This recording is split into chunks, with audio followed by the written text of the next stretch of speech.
ఏదైతే తిరుమల తిరుపతి దేవస్థానంలో తొక్కిసలాట జరిగిందో ఇది తిరుమల తిరుపతి దేవస్థానం పాలక మండలి కానీ అధికారులు కానీ పూర్తిగా కూడా కూటమి ప్రభుత్వ వైఫల్యం అని చెప్పి మీకు అందరికీ కూడా తెలియపరచుకుంటున్నాను. గతంలో ముక్కోటి ఏకాదశికి జరిగిన ఘటనలు కావచ్చు,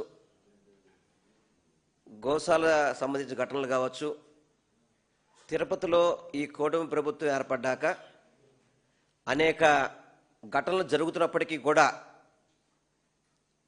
తిరుమల తిరుపతి చైర్మన్ మిస్టర్ నాయుడు గారు కావచ్చు, బిఆర్ నాయుడు గారు కావచ్చు, అదేవిధంగా తిరుమల తిరుపతి స్థానం జేఈఓ వెంకయ్య చౌదరి గారు కావచ్చు, పాలక మండలి కావచ్చు, ఇతర అధికారులు కావచ్చు, కూటమి ప్రభుత్వం కావచ్చు, ఎవరు కూడా ఎటువంటి బాధ్యత లేకుండా తిరుమల తిరుపతి దేవస్థానం యొక్క పరిపాలన గాలి కొదిలేసి, ఎందుకంటే గురువారం క్రిస్మస్, శుక్ర శని ఆదివారం సెలవులని చెప్పని 4 రోజులు సెలవులని చెప్పని తిరుమల తిరుపతి దేవస్థానానికి భక్తులు వచ్చే సంగతి మీకు తెలియదా? సెలవు రోజుల్లో తిరుమల తిరుపతి దేవస్థానంలో ఏ విధమైన పరిపాలన చేయాలని చెప్పని కనీసం ఇంగిత జ్ఞానం కూడా తిరుమల తిరుపతి దేవస్థానం అధికారులకు కానీ కూటమి ప్రభుత్వానికి కూడా లేదు. ఎందుకంటే శ్రీవారి మెట్టు మార్గం అనేది అలివేల మంగాపురం, మన శ్రీనివాస మంగాపురం దాటిన తర్వాత శ్రీవారి మెట్టు ఉంటుంది. ఆ మెట్టు ద్వారా పైకి వెళ్ళే దర్శనం టోకెన్లు ఇదివరకు గతంలో ఆ మెట్ల మార్గం దగ్గరే ఇచ్చి ఉండేవాళ్ళు. ఇప్పుడు ఆ టికెట్స్ కూడా అక్కడ ఎవరైతే మెట్ల మీద వెళ్తున్నారో ఆ మెట్ల మార్గం, శ్రీవారి మెట్ల మార్గం మీద వెళ్ళే వారి టికెట్స్ టోకెన్స్ కూడా అలిపిరి దగ్గర భూదేవి కాంప్లెక్స్లో ఇవ్వడం ఏంటి? అసలు నాకు అర్థం కావట్లేదు. ఎందుకు మార్చారు మీరు? ఎందుకు మార్చాల్సిన అవసరం వచ్చింది? అంటే భక్తులకి ఎప్పుడైనా కానీ మెరుగైన సౌకర్యాలు ఇస్తారా? భక్తులకి ఎప్పటికప్పుడు ఇబ్బంది పెట్టాలని ప్రయత్నం చేస్తారనేది నేను సూటిగా టీటీడీ పాలక మండలి కావచ్చు, చైర్మన్ కావచ్చు, కూటమి ప్రభుత్వంలో ఉన్న నాయకులందరికీ కూడా నేను సూటిగా ప్రశ్నిస్తున్నాను.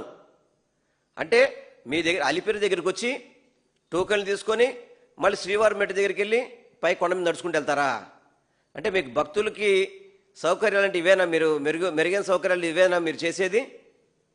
గతంలో ఉన్న శ్రీవారి మెట్ల దగ్గర టోకెన్ ఎందుకు తీసేశారు మీరు అక్కడ? అంటే భక్తులు శ్రీవారి మెట్లు ఎక్కద్దు, మీరు తిరుపతి రావద్దు అని చెప్పని భక్తులకి తప్పుడు సంకేతాలు చేసే విధంగా ఈ కూటమి ప్రభుత్వము, టీటీడీ అధికారులు, పాలక మండలి చేస్తుంది. ఇది చాలా బాధాకరం. తిరుపతి రావాలంటే భయపడే విధంగా తిరుమల వెంకటేశ్వర స్వామిని చూడడానికి ప్రపంచవ్యాప్తంగా కూడా భక్తులు వస్తుంటారు. అటువంటి భక్తులు ఎవరిని కూడా మీరు తిరుపతి రావడానికి భయపడే విధంగా ఈ పాలక మండలి పనితీరు కనబడుతుంది. పాలక మండలి కావచ్చు, ఈ కూటమి ప్రభుత్వం చంద్రబాబు నాయుడు ప్రభుత్వంలో పనిచేస్తున్న అధికారులు కావచ్చు, అందరూ కూడా తిరుమల తిరుపతి దేవస్థానం రావాలంటే భయపడే పరిస్థితి. 1-2 రోజులు సెలవు వచ్చి ఎవరన్నా తిరుపతి వద్దామంటే వాళ్ళకి ఎక్కడైనా సౌకర్యాలు లేకపోవడం, అరాకొర సౌకర్యాలు. కరెక్ట్గా ముక్కోటి 30 తారీఖు వస్తుంది, ఇంకా సంవత్సరం కాలేదు. 6 చనిపోయారు తిరుపతి దేవస్థానంలో. ఎప్పుడైనా కానీ ఇలా 6 చనిపోయిన ఘట్టం మనం ఎప్పుడైనా చూసాం తిరుమల తిరుపతి దేవస్థానంలో? ఎప్పుడైనా జరిగింది అసలుకి?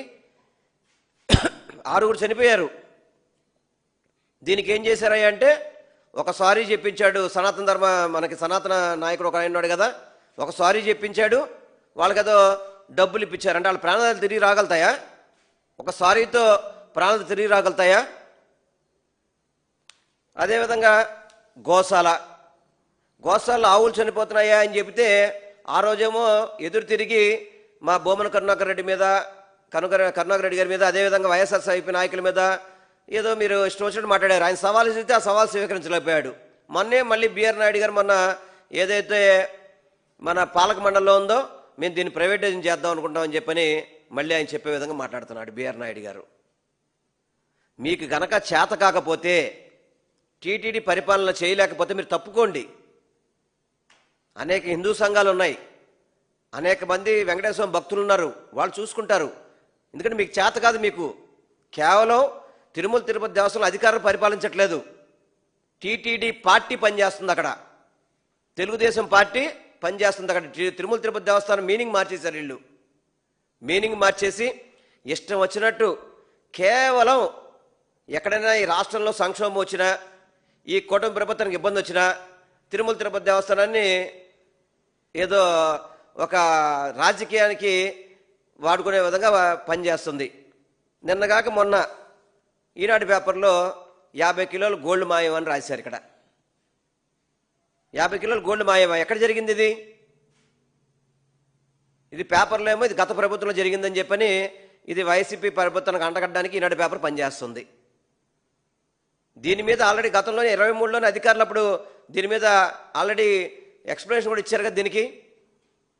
మరి ఈనాడు పేపర్ ఈ విధంగా రాస్తుంటే తిరుమల తిరుపతి దేవస్థానం అధికారులు కానీ పాలక మండలి కానీ ఏం చేస్తుంది? దీని మీద స్పందించాల్సిన పరిస్థితి లేదా? ప్రతీది కూడా గత 5 సంవత్సరాల పరిపాలనలో తప్పు జరిగిందని చెప్పని ఈ యొక్క బోర్డు కానీ ఈ కూటమి ప్రభుత్వం కానీ ఏమి జరిగినా గత 5 సంవత్సరాలు జరిగిపోయింది. కల్తీ లడ్డు అని చెప్పారు. ఎక్కడైనా ఆధారాలు ఉన్నాయా? సాక్షాత్తు ముఖ్యమంత్రి నోటమ్మట మాట్లాడారా తెలుగుదేశం పార్టీ ఆఫీసర్? సిగ్గులేదు మీకు?